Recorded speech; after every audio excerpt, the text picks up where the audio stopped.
성경 말씀 봅니다. 신약성경 요한복음 16장. 신약성경 요한복음 16장 7절에서 우리 11절 말씀을 같이 보겠습니다. 신약성경 요한복음 7절에서 11절 말씀. 그러나 내가 너희에게 실상을 말하노니 내가 떠나가는 것이 너희에게 유익이라. 내가 떠나가지 아니하면 보혜사가 너희에게로 오지 아니할 것이요 가면 내가 그를 너희에게 보내니리. 그가 와서 죄에 대하여 의에 대하여 심판에 대하여 세상을 책망하시리라. 죄에 대하여라 하면 그들이 나를 믿지 아니하며 의에 대하여라 하면 내가 아버지께로 가니 너희가 다시 나를 보지 못하며 심판에 대하여라 하면 이 세상 임금이 심판을 받았음이니라. 아멘. 오늘 요한복음 16장 7절에서 11절 말씀을 통하여 성령이 오시면 무엇을 하나에 대해서 함께 말씀을 나누도록 하겠습니다. 진리의 성령이 어떻게 오시게 되었나? 바로 예수님이 우리의 죄를 위하여 십자가에 대속하시고 부활 후에 하나님께로 올라져 가신 후 어떻게 되었나? 이렇게 성경은 기록하고 있는 것입니다.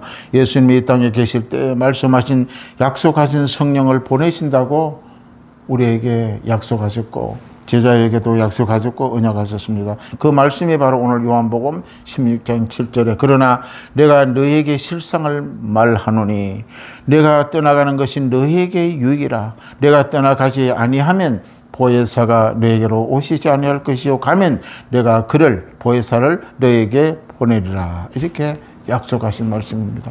예수님이 안 가셔도 이 땅에 함께 할 수 있지만 그러나 하나님의 뜻 가운데 또한 계획 가운데 예수님이 십자가에 죽으시기로 떠나가시고 부활하신 후에 하나님의 나라로 올라가신 후에 다른 보혜사를 우리에게 보내시겠다. 성령을 보내시겠다고 약속하신 말씀인 것입니다. 예수님이 부활하시고 떠나가신 후에 성령이 오시면 예수님이 계실 때보다 더 우리에게 유익이 된다는 거예요. 예수님이 있을 때보다 더 유익이 된다는 것입니다. 그러니까 성령은 예수님의 재림 다시 오실 그날까지 우리가 천국 갈 때까지 하나님 우리와 함께 한다는 놀라운 약속인 것입니다. 그 성령이 우리 안에 계시기 때문입니다. 성령이 믿는 자의 성전이 되어 함께 유한다는 것입니다. 성령이 우리 마음속에 계셔서 교회가 되고 성전이 우리 가운데 임재하셔서 늘 함께하고 세상 끝날까지 동행하시겠다는 말씀인 것입니다. 성령이 내게 오시면 내가 구원의 길을 갈 수 있도록 인도하시는 것입니다. 성령이 오시지 않으면 내가 구원받을 수가 없어요. 길이 열리질 않는 것입니다. 그 구원의 길은 그리스도 나의 구주로 믿게 하며 죄의 사실을 깨닫게 하는 것이 바로 성령이십니다. 그래서 예수님이 가신 후에 성령이 오시면 무슨 일을 하시나? 바로 그가 와서 죄에 대하여 의에 대하여 심판에 대하여 세상을 책망하신다는 것입니다. 성령이 내게 오시면 어떤 변화가 일어나나? 그 첫째 오늘 예수님이 말씀하신 것이 죄에 대하여 인간을 책망하겠다는 것입니다. 성령이 오시지 않으면 우리가 죄를 지어도 내 마음에 아무 꺼리낌이 없는 것입니다. 죄에 대하여 깊은 죄책감을 느끼게 만드는 것이 바로 성령이 오시기 때문에 그렇게 되는 것입니다. 죄를 짓고 죄를 범하고 온갖 범죄를 다한 자는 그 마음속에 죄책감이 들지 않기 때문에 그렇게 되는 것입니다. 깊은 죄에 대하여 죄책감을 느낌으로 죄로부터 구원이 필요함을 스스로 깨닫게 하고 알게 만든다는 것입니다. 성령께서 죄를 알게 하시고 의를 알게 하시고 심판을 알게 하시지만은 인간은 귀가 있어도 듣지 못하고 눈이 있어도 보지 못하면 성령이 책망하신다는 것입니다. 그래서 성령이 오셔서 죄를 깨닫게 하는데도 불구하고 수많은 인간들은 그 죄를 깨닫지 못하는 것입니다. 그거에 대해서 성령이 책망하고 있다고 성경은 말씀하고 있는 것입니다. 성령은 죄에 대하여 깊은 깨달음으로 죄에서 구원해 주시는 예수 그리스도를 바라보게 만드는 것입니다. 우리는 예수를 바라보지 않으면 구원받을 수 없어요. 나는 죄인이 아니다. 나는 죄가 없다. 그런 사람들은 예수를 믿지 않은 사람들이고 죄를 회개하지 아니하면은 바로 우리는 구원을 받을 수가 없는 것입니다. 그래서 광야에 많은 이스라엘 백성들이 죽어갈 때에 뱀이 나와서 물고 죽일 때에 장대에 노뱀을 만들어 쳐다보라. 쳐다보는 자들이 다 뱀에서 노예놈을 받고 자유함을 받은 것처럼 예수 그리스도를 바라보게 만드는 것이 바로 성령이라는 것입니다. 성령은 자기 자신의 죄를 깨닫고 예수를 바라보게 만들기 위해서 성령이 오셨다고 말씀하고 있는 것입니다. 우리는 세상을 보고 사람을 봐도 죄사함이 없는 것입니다. 그런데 예수를 바라봐야 바로 죄사함을 받을 수가 있는 것입니다. 사도행전 2장 36절에 이렇게 기록되어 있습니다. 그런즉 이스라엘 온 집은 확실히 알지라 너희가 십자가에 못 박은 이 예수를 하나님이 주와 그리스도가 되게 하셨느니라 하니라. 이거는 베드로가 유대 백성들을 모아놓고 설교하는 그런 내용입니다. 이스라엘 온 집들아 내 말을 들으라. 이거 확실히 알아야 된다는 것입니다. 십자가에 못 박인 그 예수는 너희의 주와 그리스도가 되셨다. 구원자가 되셨다는 것입니다. 이 말을 들은 즉 성령이 죄를 깨닫게 함으로 나의 죄를 어찌할꼬 통리하며 자복했는 장면이 사도행전에 나옵니다. 내 죄인을 깨닫게 하시는 성령님이라는 것입니다. 성령은 죄를 깨닫게 하는 것입니다. 성령이 오신 것은 우리를 죄를 깨닫고 주께로 예수 그리스도를 바라보게 만드는 목적이 있는 것입니다. 죄를 깨달아 예수 그리스도를 앞으로 나오게 됨으로 말미암아 우리는 구원이 일어나게 만들어 주신다는 것입니다. 성령님은 예수님이 이 땅에 계실 때에 내가 가면 성령이 오시리라 약속하신 대로 그대로 오신 것입니다. 오셔서 하신 일이 바로 뭡니까? 내가 죄를 알게 하시고 깨닫게 하시고 나에게 죄에 대하여 책망하게 하신 것이라는 것입니다. 성령은 말씀을 듣고 죄를 회개하시게 하십니다. 회개하라 천국이 가까웠다. 천국이 내 가운데 오기 위해서 내가 회개하지 않으면 천국이 올 수가 없는 것입니다. 죄에 대하여 책망하신 분은 바로 성령님이 밖에 안 계세요. 다른 것은 우리 죄를 회개케 못하는 것입니다. 성령의 모습을 드려야 합니다. 환영해야 합니다. 성령과 함께 동고동락을 해야 합니다. 그래서 우리는 죄에서 자유함을 얻고 영생의 구원의 길을 걸어갈 수가 있게 되는 것입니다. 사람은 다른 사람의 죄를 많이 지적해요. 자기 죄는 볼 수는 없지만 남의 죄에 대해서 지적하고 자기의 죄를 돌아보지 않고 깨닫지도 못하는 것이 바로 우리 인생입니다. 성령이 오셔서 죄를 책망하고 깨닫게 만드시는 분입니다. 그 이유는 뭐냐? 우리는 본성적으로 악하기 때문입니다. 인간은 본래 본성이 악하다고 성경은 기록하고 있는 것입니다. 그래서 멸망받아야 마땅한 존재들이 우리 인생이라는 것을 우리는 깊이 깨달아야 되는 것입니다. 나는 죄인임을 알게 하셔서 회개하게 하신 분이 바로 성령입니다. 성령은 오지 않으면, 성령이 기하지 않으면, 유하지 않으면 죄를 회개할 수가 없고 죄를 깨달을 수도 없다는 것입니다. 오직 나의 죄를 지적하고 깨닫게 하시고 죄에서 자유를 주시는 분은 오직 한 분 성령밖에 없는 것입니다. 세상 사람이 우리를 죄를 깨닫게 할 수도 없고 훈계할 수도 없는 것입니다. 죄를 책망하시는 분은 오직 성령이십니다. 죄에서 회개하여 그리스도 앞으로 나가 그를 믿게 하신 분의 성령이라는 것입니다. 우리가 예수를 믿게 한 것은 바로 성령께서 우리 가운데 유하여 주셔서 내가 회개하게 하시고 내가 죄인이구나, 내가 그리스도 예수를 믿지 않으면 구원을 받을 수 없구나, 심판받을 수가 없구나, 이것을 깨닫게 해서 그리스도 앞으로 나아가게 만들어 주시는 분이라는 것입니다. 성령님은 어떤 죄에 대해 책망하시는가? 인간의 죄가 주홍같이 붉을지라도 수많은 죄가 많다고 해요. 성경 이사야에서 보면 인간의 죄가 주홍같이 붉다. 인간의 죄가 어느 한 곳에 흰 것이 없다는 것입니다. 주홍같이 붉다고 기록하고 있는 것입니다. 그 중에 예수 그리스도를 믿지 않는 죄라는 것입니다. 오늘 성경이 말하는 죄는 예수 그리스도를 믿지 않는 죄, 바로 우리 영혼이 심판받는 죄입니다. 예수를 모르고 믿지 않으면 모든 사람들은 다 죄인이요.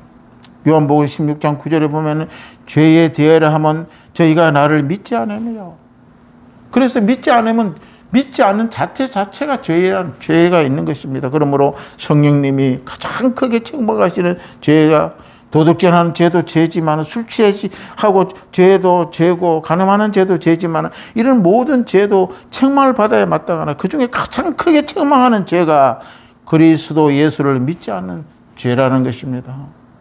그리스도 예수를 믿지 않으면 심판에 대상이 되기 때문에 요한복음 6장 29절에 예수님이 대답하여 이르시되 하나님께 보내신 이를 믿는 것이 바로 하나님의 일을 하는 것이라 말씀하고 있는 것입니다. 예수를 믿고 하나님 앞으로 나아가는 길이 바로 죄에서 자유를 얻는 것입니다. 죄에서 자유를 얻기 위해서는 무엇을 먼저 해야 되나? 우리는 예수 그리스도를 믿어야 되는 것입니다. 이것이 성령께서 가장 먼저 가장 중요하게 그리고 가장 시급하게 다루고 책망하고 계시는 죄입니다. 우리는 예수를 믿어야 됩니다. 예수 나를 위해 십자가를 죽으신 나의 이 종 같은 죄를 위하여 십자가에 자기의 죄에 다 짊어지시고 나의 죄를 위하여 십자가에 죽으심을 먼저 믿을 때에 바로 우리는 죄에서 자유함을 얻는다는 사실을 우리는 기억을 해야 되는 것입니다. 우리가 삶에서 지은 죄들이 성령에 의해서 적발되고 성령에 의해서 책망이 되고 예수를 배척하지 아니하고 예수를 믿게 되지만은 그러나 많은 사람들이 예수를 배척하고 믿지 않는 죄가 가장 큰 죄라고 성경은 말하고 있는 것입니다. 그 예수를 믿지 않게 되면 영혼이 완전히 심판받아 버렸어. 이제는 희망이 없게 되기 때문인 것입니다. 그래서 사도 베드로가 성령을 받고 많은 사람에게 그리스도를 증거하고 선포할 메시지를 우리가 볼 수가 있는 것입니다. 사도행전 2장 36절에 이스라엘 온 집이여 정령할지라 너희가 십자가에 못 박은 이 예수 하나님의 주와 그리스도가 되게 하십니다. 그래서 선포했습니다. 유대 백성들이 예수를 십자가에 못 박았지 않았습니까? 그들을 향하여 이스라엘 온 집이여 정령 너희들은 알되 이것을 알아야 된다는 알지니 너희가 십자가에 못 박은 이 예수를 하나님의 주와 그리스도가 되게 하셨느니라. 그때 예수를 배척했던 수많은 유대인들이 베드로의 말을 듣고 마음에 찔러 형제여 우리가 어찌하고 회개가 터져나온 것입니다. 그래서 그 말씀에 설교하는 그 장소에 3,000명이 회개하고 주께로 돌아왔다는 기록을 우리가 알 수가 있는 것입니다.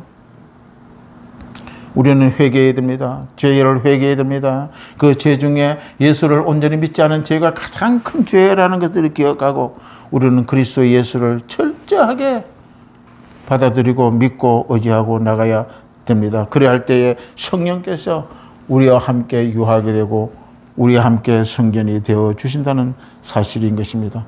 그래서 베드로는 답을 줍니다. 이때 많은 형제들이 나와 베드로 보고 형제여 어찌할꼬? 그러면 어찌 해야 되느냐 할 때에 베드로가 그 많은 수많은 군중을 향하여 베드로는 답을 줍니다. 너희는 회개하여 각각 예수 그리스도의 이름으로 세례를 받고 죄 사함을 얻으라. 그리하면 성령을 선물로 받으리니 이렇게 선포한 것입니다. 답을 준 것입니다. 이 약속은 너희가 너희 자녀와 모든 먼데 사람 곧 우리 하나님이 얼마든지 부르시는 자들에게 하시는 것이라고 하고 또 여러 말로 확정하여 권하여 이르되 너희가 이 패역한 세대에 구원을 받으라 하니 그날의 구원자의 수가 3,000명이나 하더라. 할렐루야. 우리는 예수 그리스도를 회개하고 믿고 회개할 때에 바로 우리는 구원함을 얻게 되는 말씀이 사도행전 2장 38절부터 40절의 그 내용인 것입니다. 그러면 우리가 예수 그리스도를 배척하고 믿지 않는 것이 얼마나 큰 죄인 자를 우리를 깨달아 예수 그리스도를 나의 죄에서 구원하신 주로 영접할 때에 바로 우리는 구원 가운데 입성하게 되었다는 것입니다. 그러나 예수를 믿게 하시는 분은 바로 성령이라는 사실을 잊지 말아야 됩니다. 성령이 오시지 않았으면 우리 예수를 믿을 수가 없어요. 왜냐하면 죄를 책망하게 되고 죄를 책망함으로써 우리가 거기서 나오게 만들었기 때문에 바로 우리는 그리스도 예수를 믿게 된 것입니다. 성령이 우리에게 죄를 책망하시게 하는 이유는 우리를 죄에서부터 구원을 주시는 예수 그리스도를 바라보게 하는 거예요. 바라보게. 그 자리에서 예수를 바라보라. 죄를 회개하지 않으면 그리스도를 바라볼 수가 없는 것입니다. 우리 모두는 죄인입니다. 세상에는 의인이 없나니 하나도 없다고 성경은 말하고 있는 것입니다. 성경은 하나님의 말씀을 믿어야 됩니다. 성령께서 일어나는 모든 회개의 사건들은 이미 구원의 사람을 통하여 이루어지고 있다는 것을 우리는 증명하고 있는 것입니다. 성경에서 나타난 사울 보십시오. 사울의 회개 사건을 나타내고 있습니다. 그는 이스라엘 백성들이 유대 백성들이 예수 그리스도를 따르고 존경하고 믿고 따라갈 때 그들을 잡아 감옥에 가두고 열심으로 기독교를 핍박한 사울은 회개할 때에 하나님의 성령이 역사하셔서 예수 그리스도의 음성을 듣고 사울아 사울아 어찌하여 나를 핍박하느냐 음성을 듣고 완전히 인생이 회개로 뒤집어져서 성령이 그 마음에 좌정하고 유하게 되면서 복음의 위대한 인물이 되었던 사실을 기억하고 있고 바울을 통하여 많은 이방인 구라파 전 세계에 복음이 증거된 것을 볼 수가 있는 것입니다. 고넬료 보십시오. 고넬료 이방인입니다. 그는 회개해서 그 가정을 완전히 예수 그리스도의 구원의 가정을 만들고 또 복음을 증거했다는 것을 우리 사도행전에서 기록하는 것을 읽어볼 수가 있는 것입니다. 이와 같이 성령이 우리 마음계에 들어올 때에 우리를 회개하고 우리의 구원의 길로 바로 어둠의 세계에서 빛의 길로 우리를 인도하시는 것을 우리는 믿고 우리는 늘 성령을 인정하고 환영하고 모셔드리고 성령을 붙잡고 살아가야 될 줄로 믿습니다. 성령은 우리의 죄를 강하게 책망하시는 것은 우리가 죄로부터 구원해 주시는 유일한 길인 예수 그리스도를 바라보고 놓치지 않게 따라가기 위함입니다. 이미 구원받은 우리의 죄를 강하게 책망하시는 것은 바로 우리가 죄에서 돌아오게 거룩한 삶을 이루어 더 많은 사람을 구원의 자리로 이끌기 하기 위함이라는 사실인 것입니다. 에베소 5장 13절에 보면 그러나 책망을 받은 모든 것은 빛으로 말미암아 드러나나니 드러나는 것마다 빛이라고 이야기하는 것입니다. 성령은 죄에서 책망의 말씀을 듣고 회개하여 주님께로 돌아오는 자는 복이 있다고 이야기하는 것입니다. 그리스도의 빛 가운데 들어오게 만드시는 분이 바로 성령이십니다. 우리는 어둠 가운데 있었습니다. 어둠에서 아무것도 밝히 볼 수가 없습니다. 말씀하여도 귀는 듣지 못하였고 우리는 눈으로 보지 못하였습니다. 그러나 성령이 우리 가운데 자정할 때에 죄에 대하여 책망할 때에 우리는 회개하고 주의 음성을 듣게 되고 주의 빛 가운데 걸어가게 만들어 주시는 것입니다. 이래하여 삶이 날마다 이 놀라운 성령의 인도를 받아서 늘 어둠에서 빛으로 또 빛으로 우리가 또한 어둠에 있는 자를 빛 가운데로 또 인도하는 그런 사명을 받고 살아가는 것입니다. 다음 주에는 성령이 말씀하신 의에 대하여 성령이 오셔서 무엇을 말씀하시냐, 죄에 대해서, 의에 대해서 어떻게 말씀하시냐에 대해서 함께 말씀을 나누도록 하겠습니다. 기도하겠습니다. 참 좋으신 아버지 고맙고 감사합니다. 그리스도 예수가 오셔서 우리가 아버지 안에 죄인임을 깨닫게 하여 주시고 어둠 속에 있다는 것을 자각하게 하셔서 아버지 거기서 나와 아버지 예수 그리스도를 바라보게 하여 주셨사오니 너무나 감사하고 감사합니다. 그리스도를 바라보고 그리스도를 믿을 때에 바로 구원의 영광을 보게 하여 주옵시고 어둠에서 빛 가운데 그리스도의 빛 가운데 우리가 들어가게 하여 주셨사오니 감사합니다. 이 아버지의 감사한 성령의 은혜를 늘 잊지 않는 저희 모두가 되게 하여 주시옵소서. 예수님 이름으로 간절히 기도드리옵나이다. 아멘.